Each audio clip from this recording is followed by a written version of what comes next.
Hello students, आज हम लोग ये क्लास 12th का एक आपका ये टॉपिक है वैद्युत अपघटनी विलयनों का चालकत्व।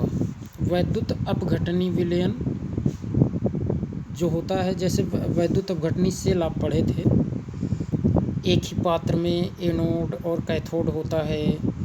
इसमें साल्ट ब्रिज की आवश्यकता नहीं पड़ती है ना उस सेल में। तो उसमें जो विलयन हम लोग प्रयुक्त करते हैं उसी का चालकत्व देखेंगे, उसकी क्या कंडक्टिविटी है, ठीक है। उससे संबंधित यहाँ पर कुछ हम लोग पॉइंट जो कुछ भी दिया गया है सब देखने वाले हैं। अब जैसे देखिए विद्युत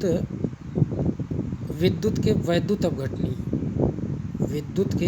वैद्युत अपघटनी विलयनों में चालकत्व पर विचार करने से पूर्व कुछ पदों को हम लोग यहाँ परिभाषित करना सबसे पहले चाहेंगे, यानी यहाँ उसको परिभाषित कर लेते हैं। विद्युतीय प्रतिरोध का प्रतीक जो है वो तो आर है, वो आप जानते हैं। आर होता है रेसिस्टेंस। प्रतिरोध को रेसिस्टेंस के रूप में निरूपित करते हैं और इसे ओम में मापा जाता है।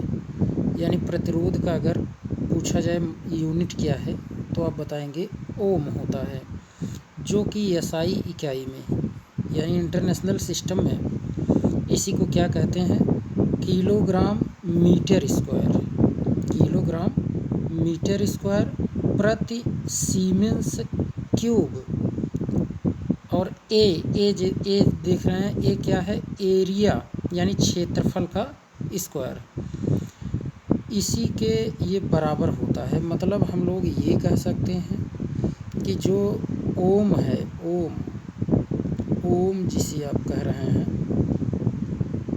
ओम, ये बराबर किसके होता है, तो ये एसआई इकाई में अगर एसआई यूनिट में चेक करें, एसआई यूनिट में चेक किया जाए तो क्या हो जाएगा, देखें एसआई यूनिट इसकी चेक करेंगे तो किलोग्राम मीटर स्क्वायर प्रति, यही सीमेंस का क्यूब, और ये एरिया यानी क्षेत्रफल का स्क्वायर। तो इसी के ये क्या होता है, तुल्य होता है यानी बराबर होता है, ठीक। इसे हीट स्टोन सेतु, देखें, इसे हीट स्टोन सेतु की सहायता से मापा जा सकता है। पूछा जा सकता है कि हीट स्टोन सेतु की सहायता से किसे माप सकते हैं, तो आप यहाँ बताएंगे कि जो ये प्रतिरोध है इसी को आप माप सकते हैं, और वो भी एसआई यूनिट में आप माप सकते हैं। देखिए आगे ज़रा सा चेक करिए, जिससे आप भौतिक विज्ञान के अध्ययन में परिचित हो चुके हैं ऑलरेडी। मतलब जिससे आप भौतिक विज्ञान से जो स्टडी करते हैं उससे तो आप फैमिलियर हैं, परिचित हैं। किसी भी वस्तु का विद्युतीय प्रतिरोध उसकी लंबाई के अनुक्रमानुपाती होता है, ठीक। लंबाई के क्या होगा, अनुक्रमा, यानी उसी को आप कह सकते हैं समानुपाती होता है। लंबाई के तो समानुपाती होगा, एवं अनुप्रस्थ काट यानी क्षेत्रफल ए के व्युत्क्रमानुपाती यानी प्रतिलोमानुपाती। अर्थात आप कह सकते हैं आर, ये समानुपात का चिन्ह एल अपान ए। एल क्या है, तो एल बताएंगे आप विद्युतीय प्रतिरोध, उसकी लंबाई, जो वस्तु का विद्युतीय प्रतिरोध है उसी की लंबाई होता है ये एल। और ए पूछा जाए क्या है, तो अनुप्रस्थ काट क्षेत्रफल। तो देखिए अगर आर पूछा जाए तो एल के क्या है, आप कहेंगे समानुपाती। लेकिन अगर ये अनुप्रस्थ काट क्षेत्रफल पूछ लिया जाए, प्रतिरोध क्या होता है, तो आप बताएंगे व्युत्क्रमानुपाती, ठीक। अब देखते हैं, जरा देखें, अर्थात यही आप लिख सकते हैं, ये आर आर प्रोपोर्शनल एल अपान ए, या इसी को आप लिख सकते हैं, समानुपात का चिन्ह हटाएंगे तो आर इज इक्वल टू जब लिखेंगे तो एक कांस्टेंट आ जाएगा जिसे रो कहते हैं, रो, रो इंटू एल अपान ए लिख देते हैं इसको। ठीक, तो ये आप प्रतिरोध बराबर लिख सकते हैं रो इंटू एल अपान ए। अब रो क्या है, तो ये समानुपाती स्थिरांक है जिसे ग्रीक में रो कहा जाता है। देखिए यहाँ ज़रा देखें तो यहाँ आपको मिलेगा ये समानुपाती स्थिरांक रो, ग्रीक में इसे रो को प्रतिरोधकता को ही विशिष्ट प्रतिरोध कहते हैं। अब देखिए जो ये विशिष्ट प्रतिरोध है ना, इसके स्थान पर अब हम लोग प्रतिरोधकता यूज करते हैं। पहले विशिष्ट प्रतिरोध कहा जाता था, तो ये बात आपको यहाँ देखने को मिलेगी। तो चूँकि IUPAC ने विशिष्ट प्रतिरोध के स्थान पर प्रतिरोधकता शब्द की अनुशंसा की थी, अतः पुस्तक के आगे के पृष्ठों में हम प्रतिरोधकता पद का ही उपयोग करेंगे। ये NCERT में आप देख रहे हैं स्पष्टतः लिखा गया है। तो इसकी SI इकाई ओम मीटर है, ओम मीटर किसकी, तथा किसकी है, प्रतिरोधकता की। देखें है ना, प्रतिरोधकता की कहिए चाहे विशिष्ट प्रतिरोध की कहिए, ये SI इकाई क्या है, ओम मीटर, तथा अधिकांशतः इसका अपवर्तक ओम सेंटीमीटर भी उपयोग में लिया जाता है। तो ओम मीटर या ओम सेंटीमीटर ये आप इसकी SI इकाई बोल सकते हैं। ठीक, अब देखिए ये किसका है, रो की बात हो रही है ये सब। ठीक है, रो की बातें हो रही है, मतलब रो को प्रतिरोधकता कहते हैं। रो को क्या कहते हैं, प्रतिरोधकता। ध्यान दीजिएगा, समानुपाती स्थिरांक किसका है, तो ये रो का ही है। और रो ग्रीक में इसी को रो कहते हैं, ये जो पी की तरह बनाया गया है, और इसी को प्रतिरोधकता कहते हैं, जानते रहिए। ये समानुपाती स्थिरांक है और इसी को आप विशिष्ट प्रतिरोध भी कह सकते हैं। पहले तो विशिष्ट प्रतिरोध कहते थे, अब प्रतिरोधकता कहते हैं किसको, रो को। एल क्या है, एल तो आप जान ही रहे हैं, वो लंबाई है। ए क्या है, अनुप्रस्थ काट का क्षेत्रफल है। ठीक, अब देखिए ज़रा आगे, भौतिक रूप में किसी पदार्थ की प्रतिरोधकता उसका वह प्रतिरोध होता है जब यह 1 मीटर लंबा हो तथा इसका अनुप्रस्थ काट का क्षेत्रफल 1 मीटर स्क्वायर हो, 1 मीटर स्क्वायर।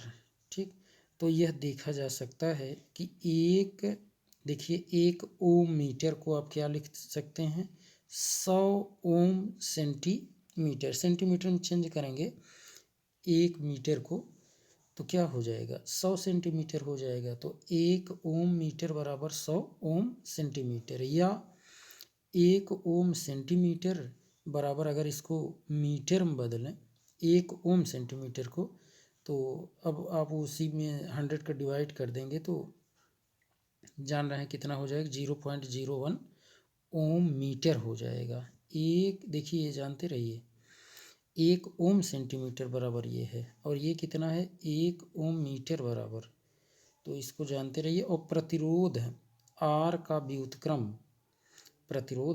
व्युत्क्रम चालकत्व यानी कंडक्टेंस जी कहलाता है, कैपिटल जी।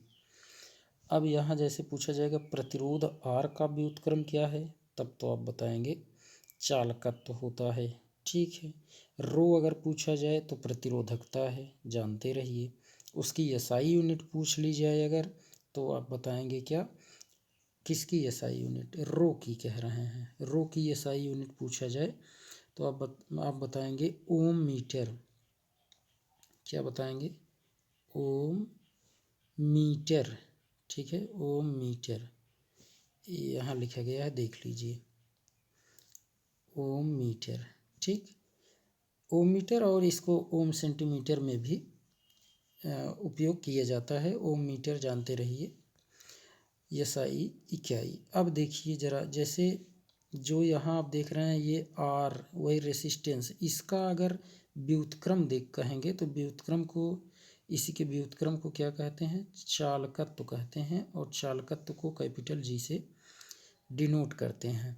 अब देखिए चालकत्व, ये कंडक्टेंस, चालकत्व बराबर क्या होता है? तो अभी यहाँ कहा गया था इसका व्युत्क्रम, प्रतिरोध का व्युत्क्रम मतलब 1/R, यही है 1/R, ये आप लिख देंगे। और यह किसके बराबर होता है? तो अनुप्रस्थ काट का क्षेत्रफल। अब वैसे अगर आप लिखते R बराबर क्या होता है, अभी तो आप देखे थे ना, R बराबर क्या आप लिखे थे? ये रो इंटू L/A, ठीक। लेकिन अगर आप इसी को ऐसे लिख देंगे 1/R, 1/R, तब क्या हो जाएगा? तब तो ये जो आपका A है, देख रहे हैं A, ये चला जाएगा ऊपर, अर्थात ऊपर चला गया A अपान, और ये रो और L ये नीचे आ जाएंगे क्योंकि इसका मल्टीप्लाई हुआ है।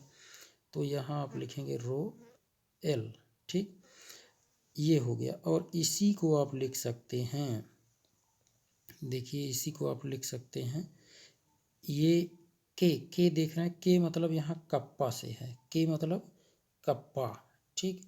वो के मतलब यहाँ आप वही एक कांस्टेंट यहाँ भी आ जाता है, के अपान के इंटू A अपान L, क्या लिखेंगे? L लिख देंगे यहाँ नीचे, यहाँ लिखा गया है, देख लीजिए। ये चालकत्व बराबर 1 बटे प्रतिरोध बराबर, ये A क्या है? तो एरिया है, रो इंटू L, या इसी को लिख सकते हैं कप्पा इंटू एरिया अपान लेंथ है, ठीक, ये लिख सकते हैं। अब चालकत्व का SI मात्रक क्या है पूछा जाएगा, तो सीमेंस, सीमेंस या सीमेंज है, जिसका प्रतीक S होता है। किसका? ये चालकत्व जी का, जी के लिए बात हो रही है, ठीक है, जी के लिए यहाँ बात हो रही है। चालकत्व कौन है? चालकत्व वही ना, जी ही है। तो इससे निरूपित किया जाता है। एवं यह, इसको क्या लिखेंगे? प्रति ओम, प्रति ओम। क्यों प्रति ओम? क्योंकि यहाँ देखिए R रेसिस्टेंस, इसका ओम होता है तो ऊपर जाएगा, ये ऊपर जाएगा, तो क्या लिखेंगे इसको? ओम इनवर्स लिख दो, या फिर ओम इनवर्स को ही आप महो कह सकते हैं, या इसी को ओम का साइन जो है आप ये देखें इस तरीके से लिख देंगे, ओम इनवर्स के तुल्य होता है। अब प्रतिरोधकता का प्रतिलोम, देखिए प्रतिरोधकता का प्रतिलोम क्या है? चालकता, चालकता कहिए चाहे विशिष्ट चालकत्व कहिए, ये जानते रहिए। विशिष्ट चालकत्व, अगर जैसे ये इसी की तो बात हो रही है ना, प्रतिरोधकता, प्रतिरोधकता का जो विलोम होता है, मतलब R का व्युत्क्रम जो होता है, वह क्या होता है? वह चालकता या विशिष्ट चालकत्व कहलाता है। अभी आपने यही देखा था कि चालकत्व, देखिए चालकत्व, चालकत्व G इज इक्वल टू क्या होता है? चालकत्व G इज इक्वल टू वही प्रतिरोध का व्युत्क्रम, मतलब ये होगा। तो आप इसको यहाँ ले जा सकते हैं और इसको यहाँ लेके आ सकते हैं, अर्थात आप लिख सकते हैं R इज इक्वल टू क्या हो जाएगा? 1/G, ये भी लिख सकते हैं। अब इसी को कह रहे हैं कि प्रतिरोध जो होता है, देखें प्रतिरोध है, यही प्रतिरोध ये है आपका, ये तो प्रतिरोध कहा जाएगा। प्रतिरोध भी आप कह सकते हैं कि यह चालकत्व का क्या होता है? व्युत्क्रम होता है। प्रतिरोध भी चालकत्व का व्युत्क्रम होता है, या आप कह सकते हैं चालकत्व जो है वह भी प्रतिरोध का व्युत्क्रम होता है, ठीक, ये बातें। अब देखिए जरा यहाँ से प्रतिरोधकता का प्रतिलोम, प्रतिरोधकता क्या है? रो, प्रतिरोधकता क्या है? रो, रो को प्रतिरोधकता कहते हैं, यहाँ से अब अभी पढ़े थे ना, देखिए यही रो जो है इसी को प्रतिरोधकता कहते हैं, या विशिष्ट प्रतिरोध कह दीजिए, ठीक है। तो देखिए ये क्या होगा कि प्रतिरोधकता का विलोम जो होगा वह चालकता या विशिष्ट चालकत्व कहलाता है। इसी को क्या कहते हैं? कप्पा। ग्रीक शब्द कापा लिखा है ना, कापा से प्रदर्शित करते हैं। किसको किसको प्रदर्शित करते हैं? तो आप कहेंगे चालकता को। अब यहाँ इतने टर्म आपको मिल गए होंगे कि जैसे अब देखिए क्या क्या है, जरा से यहाँ समझें। जैसे आपसे अभी पूछा गया था कि प्रतिरोधकता क्या है, तो प्रतिरोधकता क्या बताएंगे? यही समानुपाती स्थिरांक रो जो है, इसी को आप क्या कहेंगे? प्रतिरोधकता या विशिष्ट प्रतिरोध। प्रतिरोधकता या उसी को पहले विशिष्ट लगा के प्रतिरोध बोल दीजिए, ठीक है।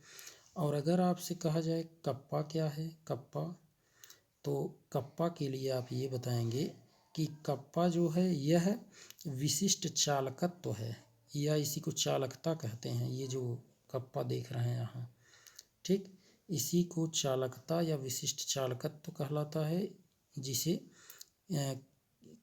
ग्रीक शब्द कापा से प्रदर्शित करते हैं।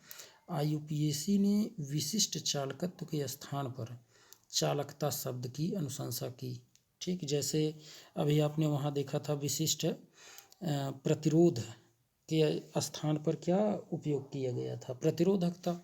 ऐसे ही विशिष्ट चालकत्व के स्थान पर चालकता शब्द की अनुशंसा की।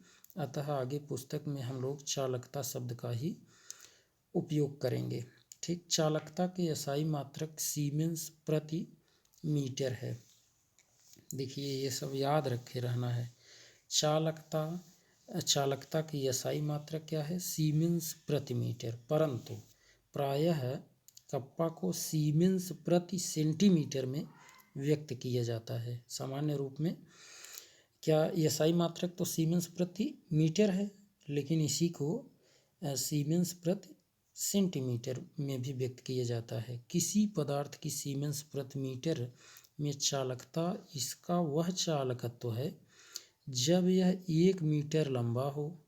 कब होगा ये? इसका देखिए, किसी पदार्थ की सीमेंस प्रति मीटर में चालकता कब होगी? जब देखिए, जब 1 मीटर लंबा हो एवं इसका अनुप्रस्थ काट क्षेत्रफल 1 मीटर स्क्वायर हो। तो यह ध्यान रहे कि 1 सीमेंस प्रति सेंटीमीटर बराबर कितना होता है? 100 सीमेंस प्रति मीटर के होता है, ठीक।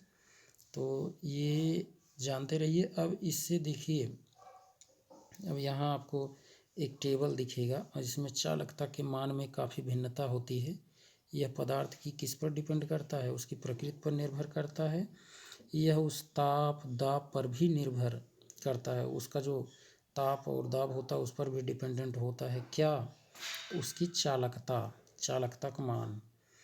तो देखिए, चालकता के आधार पर पदार्थों को चालकों, विद्युत रोधियों, अर्धचालकों, इन सब में वर्गीकृत किया गया है। धातुओं और मिश्र धातुओं की जो चालकता होती है वह बहुत अधिक होने के कारण इसे चालक कहा जाता है। धातु और मिश्र धातु जो होते हैं उनकी चालकता बहुत ज़्यादा होती है, इसलिए उन्हें चालक कह देते हैं। कुछ धातु जैसे कार्बन ब्लैक है, और देखिए जिसे आप कार्बन कज्जल है ना, वही जो देखते हैं काजल जो बनाते हैं वही कार्बन कज्जल, कार्बन के छोटे छोटे पार्टिकल। और ग्रेफाइट एवं कुछ कार्बनिक बहुलक भी इलेक्ट्रॉनिक चालक होते हैं। अब देखते ही हैं ग्रेफाइट जो है पेंसिल में वो चालक होता ही है, और कुछ कार्बनिक बहुलक भी होते हैं चालक।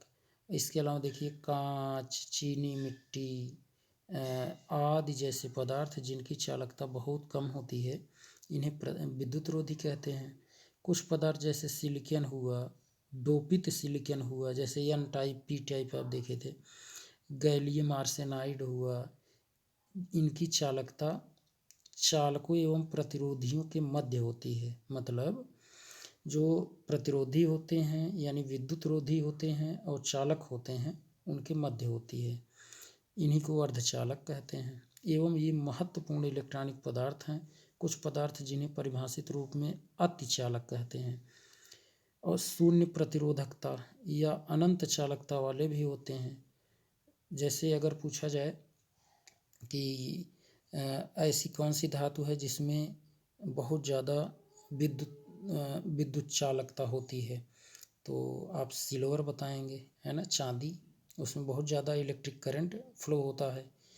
तो देखिए, पहले समझा जाता था कि केवल धातुएं एवं मिश्र धातुएं ही बहुत कम ताप 0 से 15 केल्विन पर अतिचालक होती हैं, परंतु आजकल बहुत से सिरेमिक पदार्थ एवं मिश्रित ऑक्साइड भी ऐसे ज्ञात हैं जो 150 केल्विन जैसे उच्च तापों पर भी अतिचालकता दर्शाते हैं। तो धातुओं में विद्युतीय चालकता को धात्विक या इलेक्ट्रॉनिक चालकत्व कहते हैं। मतलब धातु में अगर इलेक्ट्रिक करंट चल रहा है तो वो इलेक्ट्रॉनिक चालकत्व कहलाएगा, तथा यह इलेक्ट्रॉनों की गति के कारण होता है, जिसे आप मुक्त इलेक्ट्रॉन कहते हैं। इलेक्ट्रॉनिक चालकत्व निम्न पर निर्भर करता है। एक तो धातु की प्रकृति एवं संरचना कैसी है, और साथ में प्रति परमाणु संयोजी इलेक्ट्रॉनों की संख्या कितना है, हर परमाणु में उसके बाह्यतम कोश में कितने इलेक्ट्रॉन हैं, 1 2 3, उस पर भी डिपेंडेंट होता है। और ताप पर भी निर्भर करता है, यह ताप बढ़ाने पर कम होता है। एक बात ये जाने, जैसे कोई धातु है, धातु का अगर टेम्परेचर बढ़ाएंगे, मतलब इसे हीट करेंगे, ताप बढ़ाएंगे, तो इसकी चालकता जो होती है वह क्या होगी, देखिए उसकी जो यही यहाँ देखिए चालकत्व जो होगा वो क्या होगा, कम हो जाता है। लेकिन अगर उपधातु है, क्या है, उपधातु, अगर उपधातु है और इसका अगर ताप बढ़ाएंगे, तब चालकता भी, वो चालकता जो है, चालकता न कहा के चालकत्व कहें, चालकत्व जो होता है वह भी बढ़ जाता है, जानते रहिए। उपधातु के केस में चालकत्व बढ़ जाएगा और धातु में ताप बढ़ाने पर कम हो जाता है। ठीक, ये इम्पोर्टेंट है, इसे जानते रहिए थोड़ा सा। हाँ, एक टेबल जो आप ये देख रहे थे इसे भी देख लीजिए। जैसे देखिए, यहाँ पता चल जाएगा किसमें ज़्यादा इलेक्ट्रिक फ्लो होता है, किसमें कम होता है, ये बातें थोड़ा समझिए। जैसे यहाँ आपको पदार्थ देखने को मिलेगा, यहाँ चालकता, और यहाँ भी पदार्थ, और यहाँ चालकता। देखिए, तो सीमेंस प्रति मीटर में ये दिया गया है यहाँ पर चालकता। अब देखिए, जैसे चालक अगर लिखा जाए और जलीय विलयन यहाँ दिया जाएगा, ये तो अलग, ये जलीय, यहाँ पर जैसे कोई सॉलिड है, यहाँ जलीय विलयन है। ठीक, तो देखिए इसकी चालकता क्या होगी। सोडियम में इलेक्ट्रिक करंट देखिए किस तरीके से उसकी चालकता है, 2.1 × 10⁻³ ठीक। और वहीं कापर में ज़रा देखिए, कापर में और ज़्यादा है, 5.9 × 10⁻³ सिल्वर में ज़रा देखिए, सिल्वर में अभी वही चांदी कह रहे थे कि बहुत अधिक होता है, तो यहाँ चेक करिए, देखिए 6.2 × 10⁻³ सर्वाधिक है इसका। तो अभी तक कोई आप मिलाइए, कोई भी चेक कर लीजिए इसमें से, इसके यहाँ ऊपर नीचे सबसे ज़्यादा उसी सिल्वर का है। गोल्ड से यानी सोने से ज़्यादा तो कापर में ही चलता है। आयरन में देखिए काफ़ी कम चलता है। ग्रेफाइट में 1.2 × 10 और कम, यहाँ 10⁻³ है, यहाँ 10⁻1 ही है, जान लीजिए 10 ही है। और यहाँ देखें विद्युत रोधी में जैसे देखिए कांच हुआ, टेफ्लॉन हुआ, इनकी कितना है, अब इस माइनस में होगी। देखिए कांच का तो 1.0 × 10⁻−16 है। टेफ्लॉन में देखेंगे 1.0 × 10⁻−18 है। तो ये तो माइनस में है, तो ये क्या होंगे, विद्युत रोधी होंगे। चालक वाला भी आपने देख ही लिया। अब जलीय विलयन देखिए, जलीय विलयन में शुद्ध जल का अगर पूछा जाए तो 3.5 × 10⁻−5 माइनस में है, तो ये भी क्या होगा, एक विद्युत रोधी जैसा व्यवहार दिखाएगा, शुद्ध जल जिसका pH 7 होता है। लेकिन अगर आप यहीं 0.1 मोलर HCl लें तो 3.91 सीमेंस पर मीटर होगा, तो इसमें तो काफ़ी चल रहा है। HCl में, 0.01 मोलर के Cl में, इसे तो और कम मात्रा में लिए हैं तो 0.14। इसी तरीके से देखिए और भी दिए गए हैं यहाँ आपको, ये NaCl का दिया गया है, और यहाँ देखें हाइड्रोजन एसीटेट का दिया गया है, ठीक, 0.1 मोलर में और फिर 0.01 मोलर दोनों में दिया है। अर्धचालक जो होते हैं ज़रा देखें, अर्धचालक दोनों को मिडल होता है, CuO में चेक करेंगे कॉपर ऑक्साइड में तो ये आपको देखने को मिलेगा अर्धचालक है, 1 × 10⁻⁷, 1 × 10⁻⁷। फिर भी यहाँ -7 है, यहाँ तो -16 है, देख रहे हैं आप, है ना। और ये भी वैल्यू देखिए 3.5 में तब मल्टीप्लाई किया गया है 10⁻⁵, इसलिए यह भी जलीय विलयन जो आप देख रहे हैं यह भी क्या है, यह भी चालक नहीं होता, लेकिन ये चालक है, ये चालक है, वो भी अर्धचालक आप कहेंगे, क्योंकि ये चालक और विद्युत रोधी के बीच का है, ठीक। और सिलिकॉन में भी देखिए 1.5 × 10⁻⁻², ऐसे जर्मेनियम में देखें 2 होता है। तो जर्मेनियम में आप चेक करेंगे फिर भी सिलिकॉन से ज़्यादा ही करंट इसमें फ़्लो होता है जर्मेनियम में। तो ये टेबल इम्पॉर्टेंट है थोड़ा समझने के लिए। सिल्वर जानते रहिए, इसमें सर्वाधिक इलेक्ट्रिक करंट जो है वो फ़्लो होता है, ठीक। और यहाँ तो ये आप इसको पढ़ सकते हैं, ये इलेक्ट्रॉनिक चालक बहुलक के लिए दिया गया है, इसे आप समझ सकते हैं। अब देखिए जैसे यहाँ थोड़ा सा आयनिक विलयन की चालकता का मापन हम लोग अगले वीडियो में देखेंगे, इसे देख लेते हैं। अब ये पहले ही क्लास 11th में यूनिट 7 में आप ये पढ़ चुके हैं कि अत्यधिक शुद्ध जल में भी थोड़ी मात्रा में हाइड्रोजन एवं हाइड्रॉक्सिल आयन होते हैं, जो कि इसे बहुत अल्प चालकता, बहुत कम, बहुत ही कम, और आप ये कह सकते हैं कि बहुत यानी 3.5 अभी टेबल में मिला था, बहुत ही कम यानी 3.5 × 10⁻⁵ सीमेंस प्रति मीटर प्रदान करते हैं, यानी कि बहुत अल्प आप कह सकते हैं। वैसे सामान्य रूप में कह दिया जाता है कि ये कुचालक है, लेकिन अल्प मात्रा में ये NCERT में दिया है, तो इसे याद रखे रहें, अल्प चालकता होती है। वैद्युत अपघट्य जल में घोले जाने पर अपने आयन विलयन को प्रदान करते हैं। कोई वैद्युत अपघट्य है, जैसे NaCl है, जल में घोलेंगे तो Na+Cl- में, जिससे विलयन की चालकता बढ़ जाती है। जैसे नमक घोल देंगे जल में तो वो क्या होगा, चालकता को बढ़ा देगा। विलयन में उपस्थित आयनों के कारण विद्युत के चालकत्व को वैद्युत अपघटनी या आयनिक चालकत्व कहते हैं, ठीक। अब वैद्युत अपघटनी विलयनों की चालकता, वैद्युत अपघटनी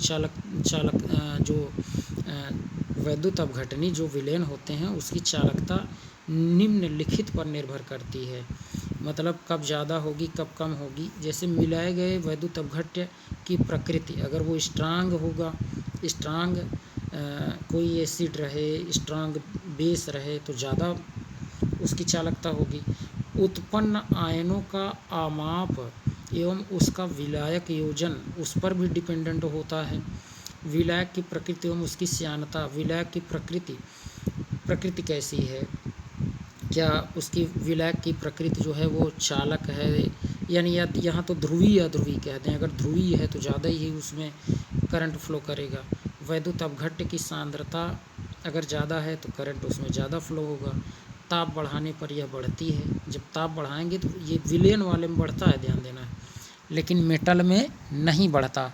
परंतु अगर वो दिया गया है सब मेटल उपधातु, तब उसमें क्या होगा, ताप बढ़ाएंगे तो बढ़ता है।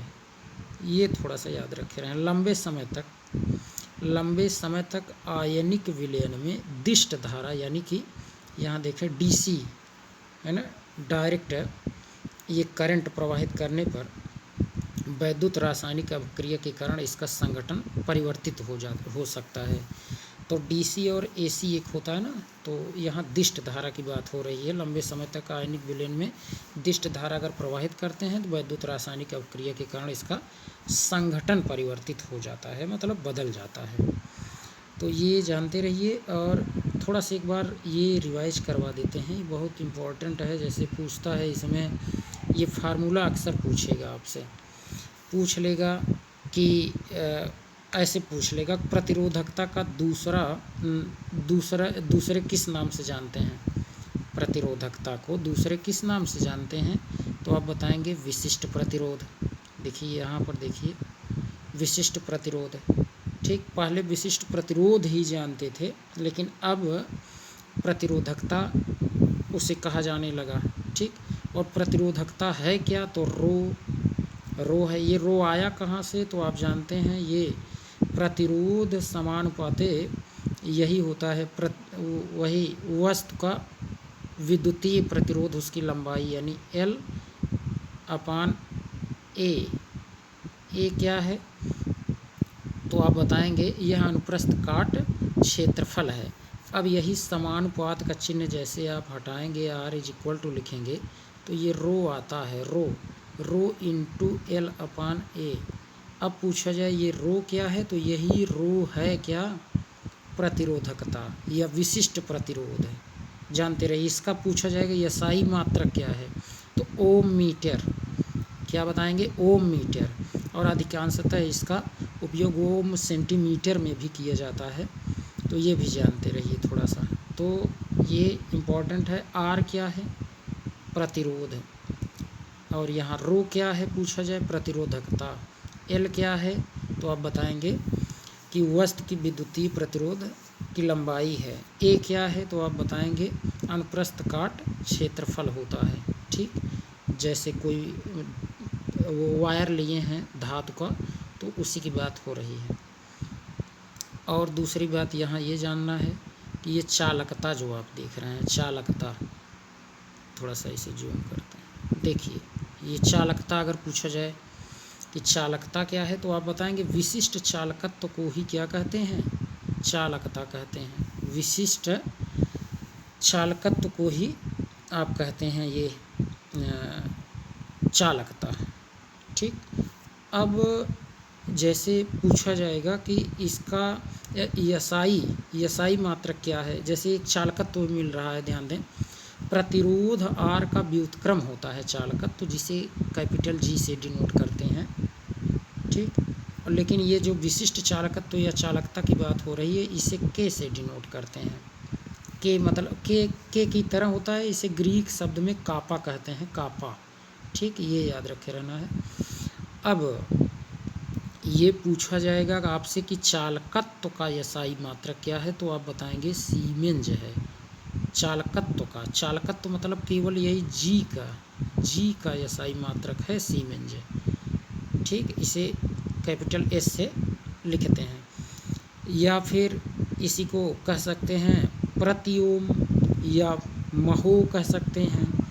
लेकिन प्रतिरोधकता का प्रतिलोम अगर पूछा जाए, प्रतिलोम यानी उसका व्युत्क्रम, प्रतिरोधकता।